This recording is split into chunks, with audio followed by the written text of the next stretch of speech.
All right, brothers and sisters, here we go. I know it's the evening. It's been an interesting Monday. Hope you all had a blessed day.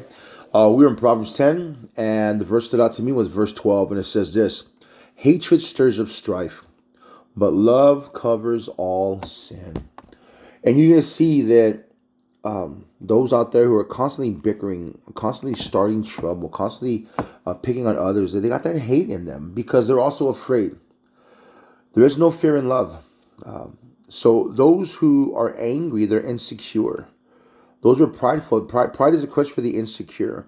Those who are angry, they're just jealous and envious of others. And those are the ones that pick on other people and want to tear people down. There is no love. There's no forgiveness. There's nothing good is in them. And I've had seasons where I was like that. I was very angry because my perspective was not right. My eyes were not on the cross. They weren't on Jesus Christ crucified. It was on what happened to me or what people are doing to others, as opposed to observing and just giving it to the Lord and allowing the Lord to do whatever He seems right, whether it's justice or mercy. But the second portion I love right here, it says this: but love covers all sins. You think about Jesus. What did He do? He loved the murderer. He loved the rapist. He loved the abuser. He loved the addict. He loved the alcoholic. You know what I'm saying? He just loved. He loved God's creation to the point where He died on the cross for their sins. He didn't love what they did. He loved the individual because He knew that those people could not commit those heinous acts if they had a relationship with Jesus Christ. People who do those things are the ones who do not have a relationship with Jesus Christ, or they've fallen away. Even though they're backslidden, it doesn't mean they're not Christian. It just means that they don't have a relationship with Jesus at the moment. You see, they'll still acknowledge Christ as Savior. I've seen many people do that, but they're not walking with Jesus. Hence, the acts they act like non-believers. Doesn't mean that they are. The only way to become a non-believer is to renounce what Jesus has done for you. That's the only way. Other than that, you're gonna be judged. You're gonna bypass the wrath of God, but you're gonna be judged by your fruit. But again, back to love. Love covers all. If you love like Christ loved, you will die to self and forgive others. Doesn't mean you have to like them and be around them, but you love them, and it's love that people need. You know, in this last year, I've been loved by certain people that I've gotten to know really well. People from the world and people of the Word, and they've helped me stay afloat to the point where there's a transformation now. You know, sober is the way, wisdom is the way, and there's just so many things changing now where God's showing me through in love. It's okay to work on me and leave everything else go now. Let everything else go. You know, what's mine will be mine, and what's not won't be, and be content with that. And if I love Him, I trust Him. And you can't trust someone you do not love.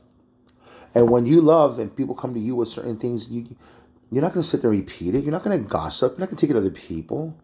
You're going to conceal the matter and take it to the Lord and let God deal with them. Let God deal with these people, and you love them through it. Don't love what they did. Hate the sin, not the sinner. You see, a lot of people don't get that. They want justice. They want it their way. They want it now. What they don't understand is that if you want God to do that, then God's going to come deal with you first. But when you truly love somebody, you understand that what they've done was an act. An act with somebody who does not have a relationship with Jesus Christ. And if you love them, you'll love them through it. You're not going to give up on them. You're not going to cast them out. You're not going to kick them to the curb. You're going to ask the Lord, Lord, show me to love them like you love them. And if God says leave them alone, then leave them alone. But if God says, you know what, if God gives you instruction, then follow that. But that's something that's really blessed me. Many people have done many wrong things to me in life, you know, and it's just I've had many reasons to lash back and defend myself physically, mentally, verbally, you know, and I just didn't, because I understood that when they're lashing out on me, that they're in a place in their life where they're just they're weak and they're broken and they're afraid. Why they come at me, I don't know. You know, it's maybe because they know I love them. I love them through it, and I'm not going to get aggressive with them. Brothers and sisters, if you're causing strife, there's hate within you. If you're causing division, there's hate within you. If you're causing dissension, there's hate within you. If you're looking for any opportunity to get back at somebody, there's hate within you. Let it go and let God let go and let God do a thing.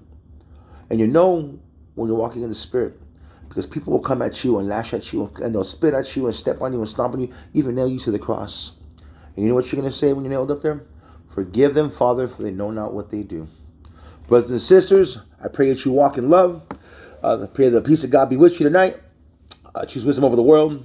I got 3 job interviews tomorrow. I just pray that one is of the Lord and that the one that is of Him lands on my feet. At my feet. Not on my feet. I need them. Much love to you all. God bless. And hey, love y'all. Choose wisdom over the world.